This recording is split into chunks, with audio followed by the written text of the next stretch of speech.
This November, you could have the opportunity to vote on a number of ballot initiatives ranging from raising taxes to casinos, maybe even medical marijuana. Joining me to talk politics are our Talk Business bloggers, Jason Tolbert with the Tolbert Report and Michael Cook with Cook's Outlook. Gentlemen, welcome. Thanks for being here. Thank you for having us. Good to be here. Thanks for putting on your best outfit, your best Razorback shirt there for us. Go Hogs. A typical blogger there. All right, several initiatives look like they're at least going to make a run for the November ballot until further notice. Let's begin with one of the biggies, and that is the severance tax that is being spearheaded by Sheffield Nelson. Michael, I'm going to start with you. Do people even know what a severance tax is, and will they vote for it? They know what a tax is. Now, whether they know what a severance tax is remains to be seen. Sheffield Nelson's going to have to make the case that this is a tax, that if it's raised, he's going to have to argue that the average Arkansan is not going to see their taxes raised. And, of course, the opponents of the severance tax are going to argue that if this tax is raised, then it's going to hurt jobs and that people are going to feel it in their own pocketbook. This has been an interesting fight because this is the first time that I've seen in Arkansas, maybe you Roby or Jason, have seen something different, where I've seen the opponents of a ballot measure encouraging people not to sign a petition before it even got going. So this is it's a disturbing trend because whether you like the severance tax or not for the severance tax, one day there'll be a ballot petition that's be good for consumers, but that some powerful interests will be against, and they'll discourage people from signing it. So that's not a trend that I'm very excited about. Maybe talk a little bit more about that trend. What do you think, Jason? Do you think people are going to support raising the severance tax, particularly those that live outside of the Fayetteville Shale activity area? Right. Well, I don't think everybody in the state knows what a severance tax is, but everybody knows what jobs are.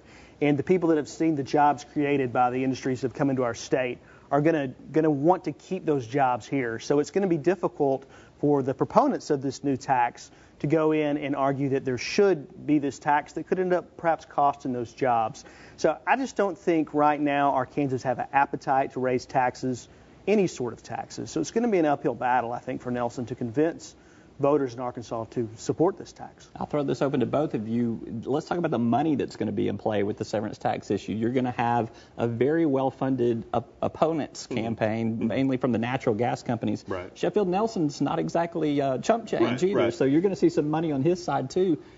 How big do you think this is going to be in terms of all of the races this fall? It depends on, we know the opponents of the severance tax will have plenty of money. What remains to be seen if Sheffield Nelson and his supporters will have significant funds. For them to be successful, they don't have to have the most money, but they have to have enough to be competitive, and they have to have enough to show why this tax needs to be raised. Jason was talking earlier about how Arkansans don't like raising taxes well, as we've talked about before. We've voted for a lot of millage increases and city bond elections in the past year and a half. They'll vote for a tax increase if they feel like the money's being put to good use. But the question is, can Sheffield Nelson make that case? What do you think, Candy? No, I completely agree with your assessment. People in Arkansas will vote for a tax increase, but you have to convince them that the benefits they'll receive is worth the cost, is worth the money. You're already seeing that on the highway tax, where people are campaigning Northwest Arkansas to vote for the tax increase by telling them that they'll see a infrastructure development in their interstate system.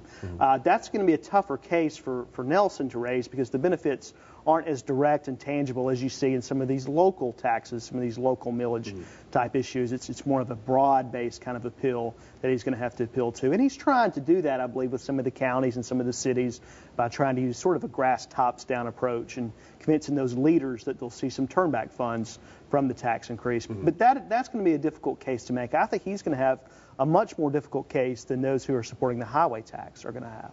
All right, let's turn to casinos. This was kind of a surprise. I think we saw the casino effort kind of get late in the game. They have turned in signatures.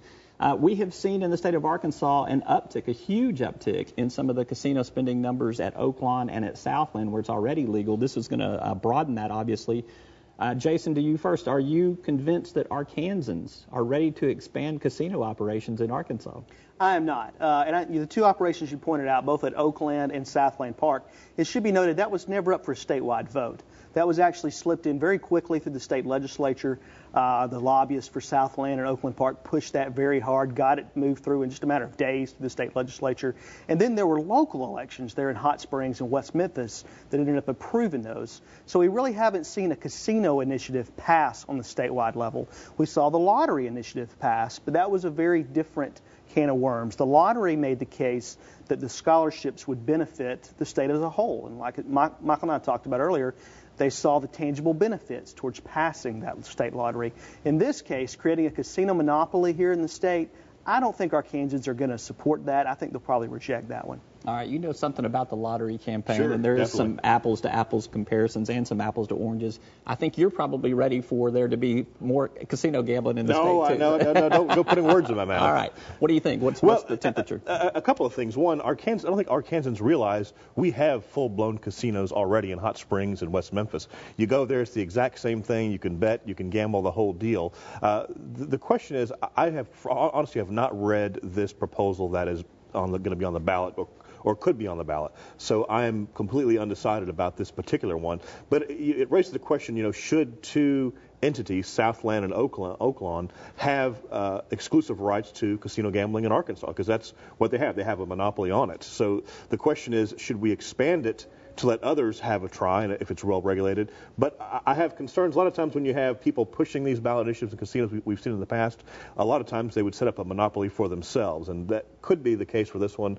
But again, I've not read the complete ballot title to know. Well, we do. Well, I would say on Southland and Oakland, my mama taught me just because somebody else is doing it doesn't mean everybody else has to do it. And what's going on at Southland and Oakland really is almost borders on an illegal activity. Those games that they have are referred to as games of skill.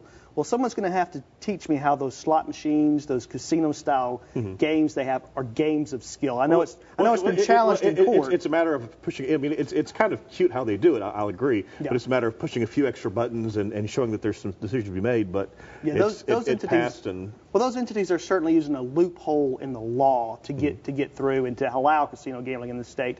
I think that a lot of people in the state are not crazy about those casino operations operating in our state. So I don't really use those as a gauge to say Arkansans have now accepted casino gambling, because they hadn't. They've never voted on that.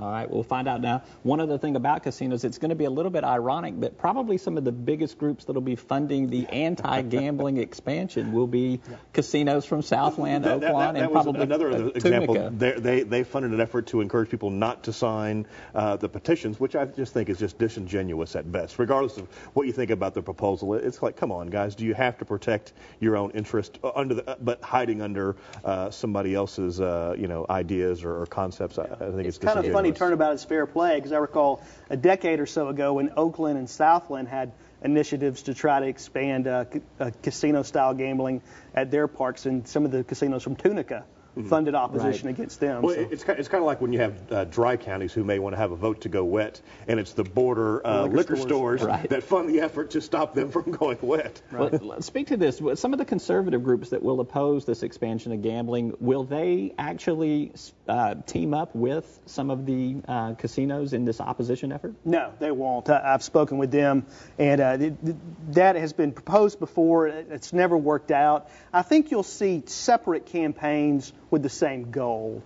The religious groups, the conservative groups that are going to oppose this, they're going to be operating through their grassroots network. They're going to be operating through their churches. It won't be as much of a well-funded money campaign as much as it will be a campaign within the churches, within the social conservative structure that will operate, I think, parallel to the other campaigns. And that's where I disagree. I think the casinos will be getting money to the people who are opposed that through outside sources, but because they all have the same goal. Because it's happened in other states where nobody likes to talk about it, but it's definitely going to happen. All right, quick question.